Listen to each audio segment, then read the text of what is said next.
Bugün Avropa Çempionatının final günündə Azərbaycan bir boksçu ilə təmsil olur. Deməli, 19 avqust tarixində Banu Nəsirli yarımfinal görüşündə rəqibinə məğlub oldu.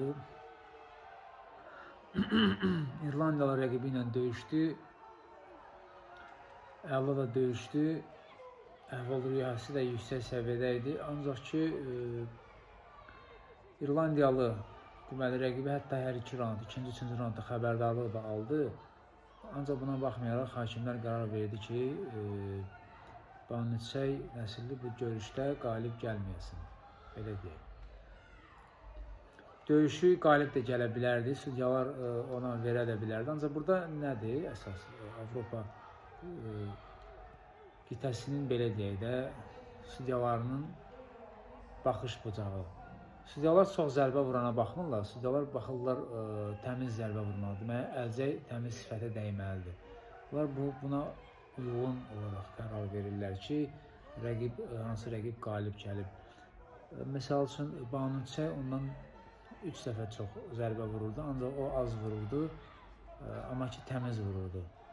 Sudyalar da belə qərara gəldilər ki, bu döyüşü İrlandiyalı boksçuya versinlər. Məsəl üçün, Azərbaycan daxilində keçirilən yarışlarda adətən aktiv olana verirlər. Belə düzdür, burada da təmiz zərbələr önəmlidir. Ancaq ki, daha çox aktiv olan döyüşü götürür.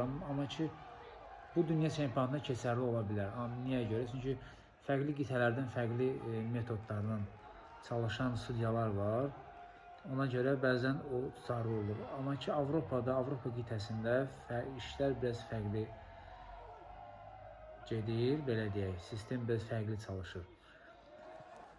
Əli Əliyev bu günlərim finaldadır və onun İtaliyalı rəqibi Fabi əla rəqibdir, deməli hissiyatlı rəqibdir, məsafəni tutmağı bacaran rəqibdir. Ancaq ki, Əli bu döyüşü belə deyək də tam rahat və çox da güc sərf eləmədən döyüşü ala biləcək bir vəziyyətdədir. Çünki birinci döyüşündə erməni boksçu ilə döyüşdü.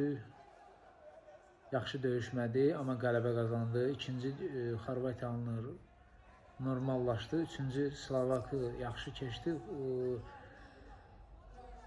Artıq dünənki 4-1 polifinalda isə Türkü çox rahat keçdi. Bu isə o deməkdir ki, artıq hər döyüşdən döyüşə boksçu, necə deyərlər, ringə alışır, meydanı öz üzərinə götürür və bu günlərin final görüşüdür. Mən deyərdim ki, bu elə Əli Baxşovun finalıdır.